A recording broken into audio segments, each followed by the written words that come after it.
All right, what's up, guys? I'm gonna try to keep this pretty quick. Sorry, this is getting out later than I wanted for it to. But let's. Sorry. Let's dive in. I'm gonna share my screen. I want to go over some thesis statements, examples. Before I do that.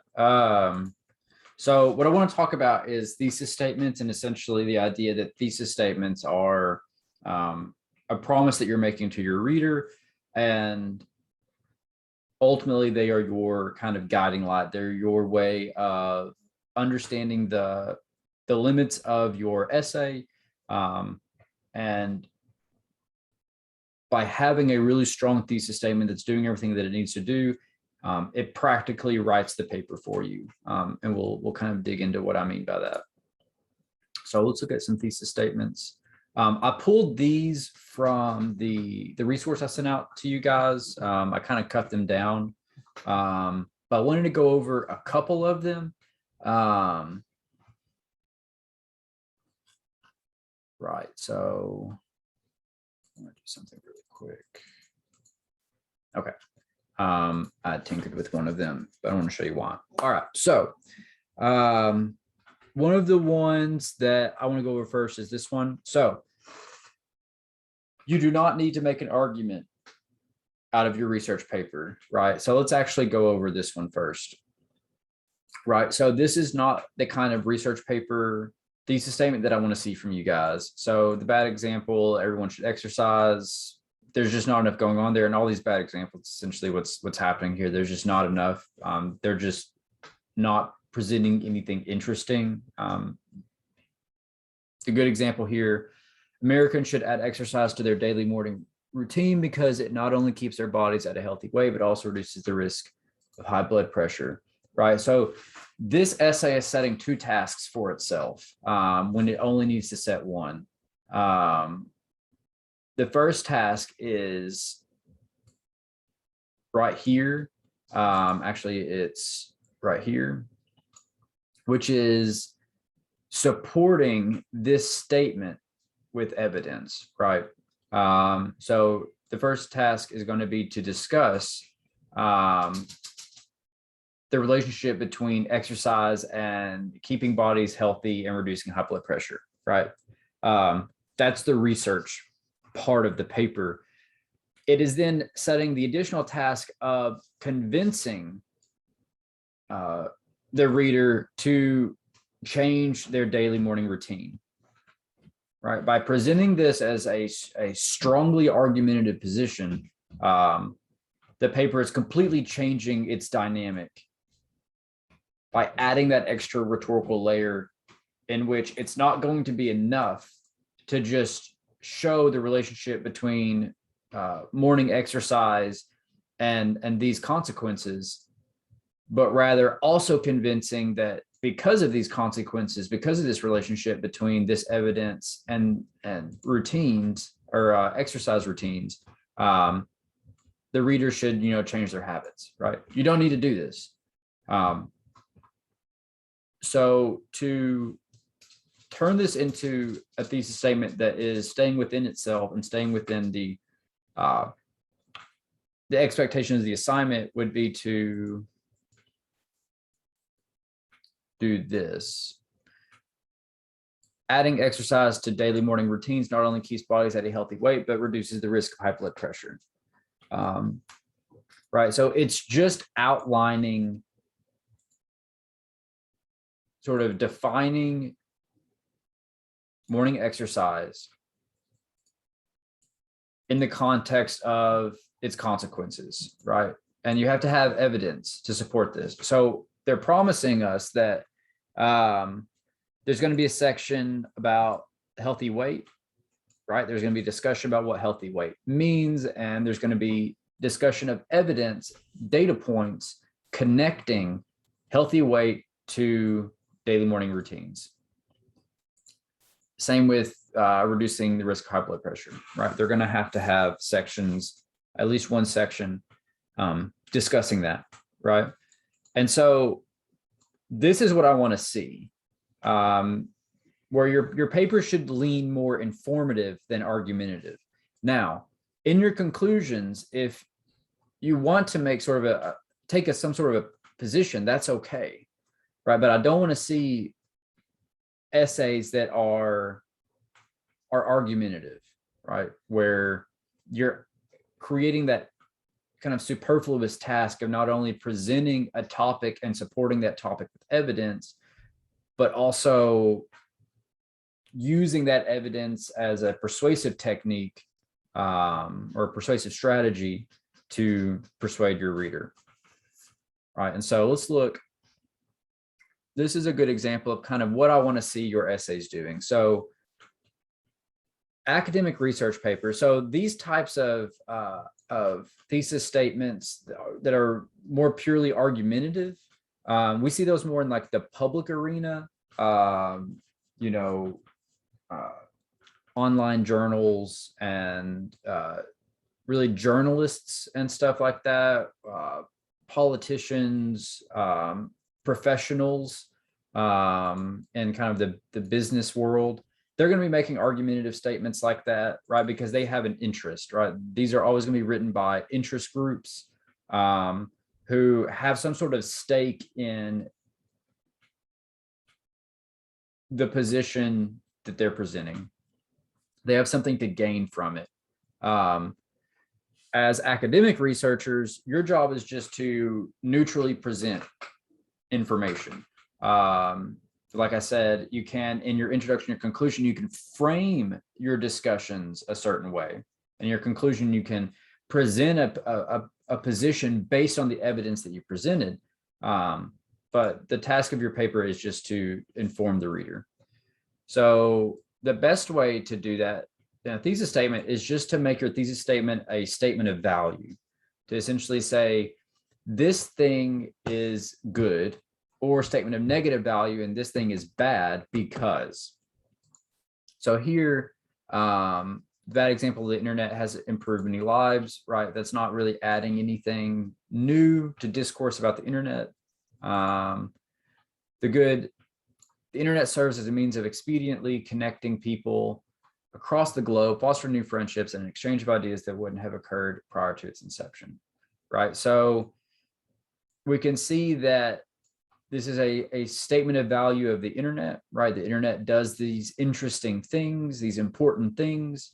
And then the writer is promising the reader that there's going to be a discussion of the expedience of connecting people, the fostering of new friendships, and, you know, the exchange of ideas, right? That there's going to be, you know, anecdotal evidence, or, you know, there's going to be some kind of evidence, and each of these main ideas are going to get a section, right? We're going to see a section of the paper that's discussing each of these, right? And so this is a really good example of kind of what we're looking for in these research papers. Another good example is this one.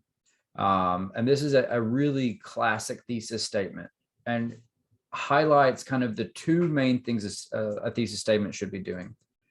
The first half of a thesis statement should be essentially your topic statement, and hopefully also kind of your angle or your subtopic.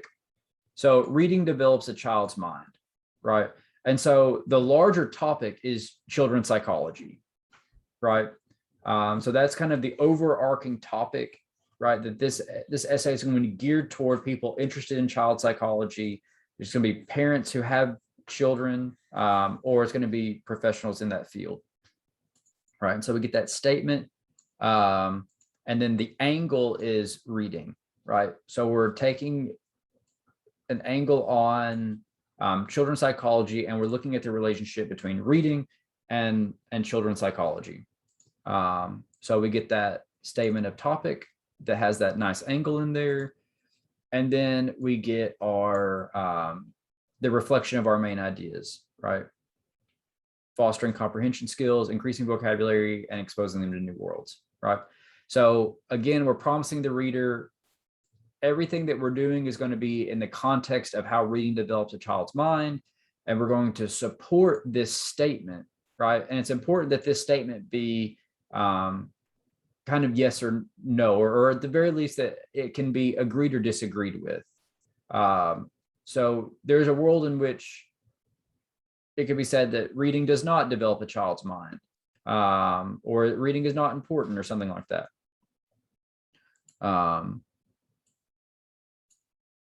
These next three elements are then going to be discussed within that larger context, right? And that everything that is being written by the author is going to be connecting any given element of the rest of this thesis statement, these main ideas, connecting them to the statement of the topic, right? So this is a really great example. And again, it's this promise of each of these three things I'm going to spend a lot of time discussing and connecting. And so that's why I had you guys pick your evidence and then develop main ideas. If you have your main ideas, your 2 or 3 main ideas, and then you have your topic with its angle, you already have your thesis statement. You shouldn't have to put a great deal of thought into this. You have your topic from your proposal and your angle from your proposal. You have your main ideas from the outline, right? So you've already done all of the work. You just have to put into a sentence.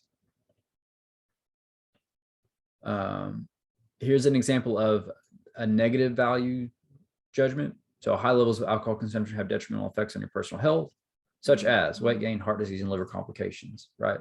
Same as up here.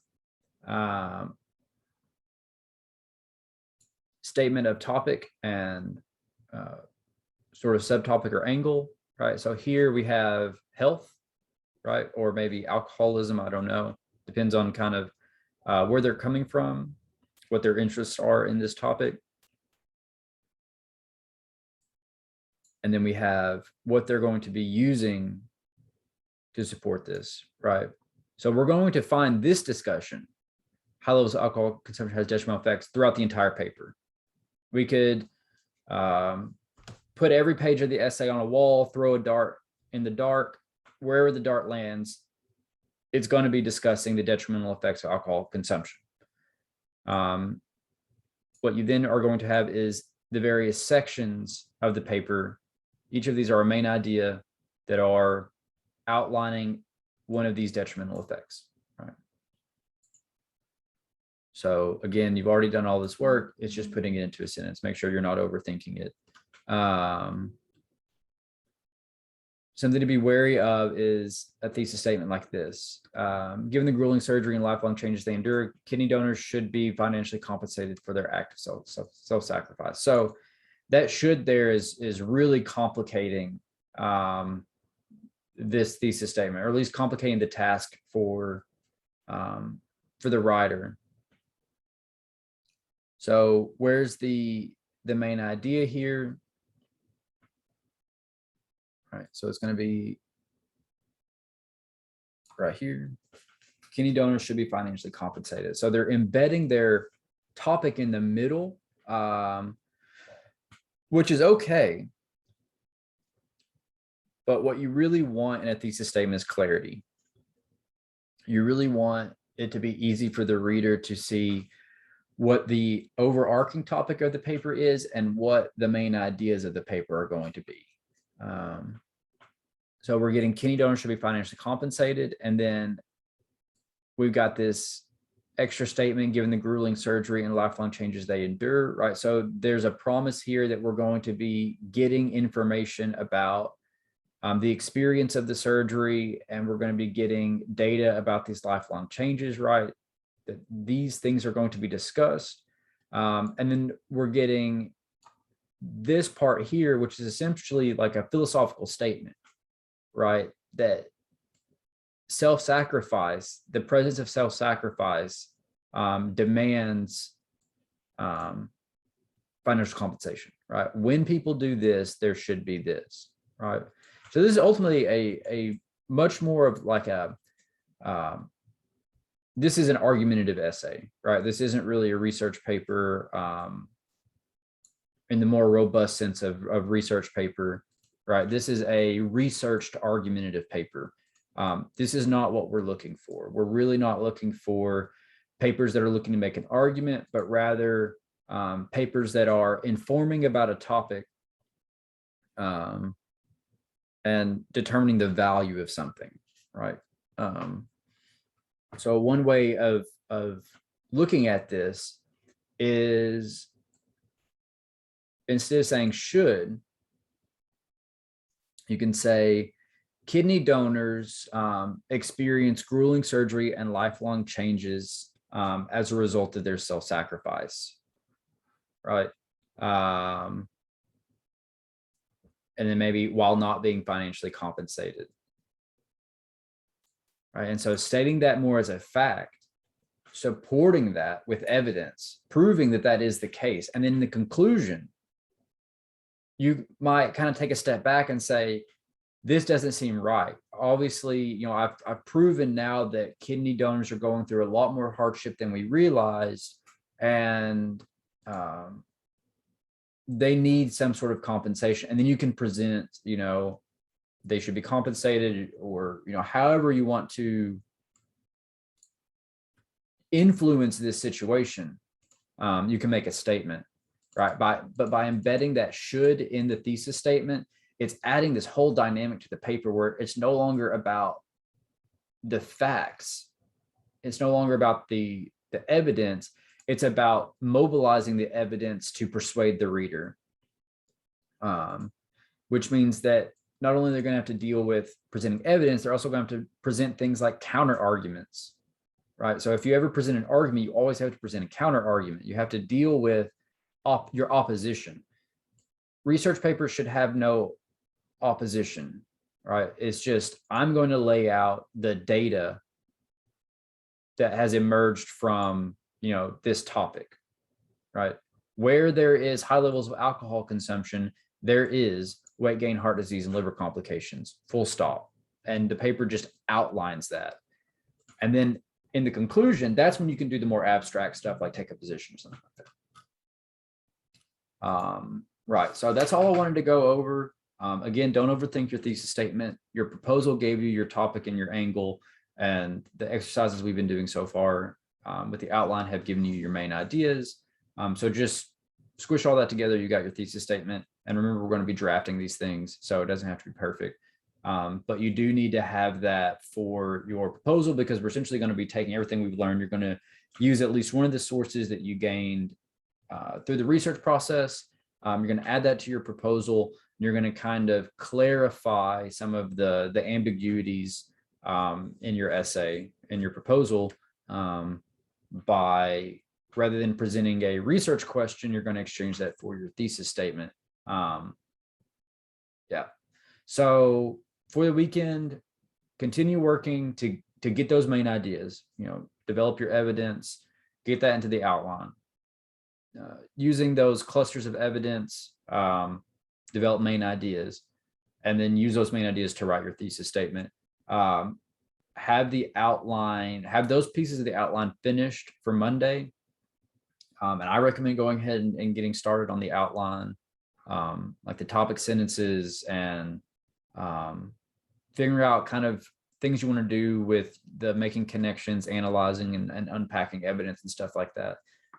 Because the week after next, we're going to be starting up on the research paper. So, but for sure for Monday, got to have a thesis statement, got to have that evidence, because we're going to be using it on the proposal. And we're not going to spend a ton of time on the proposal. We'll have a few days, probably Monday and Wednesday. Yeah.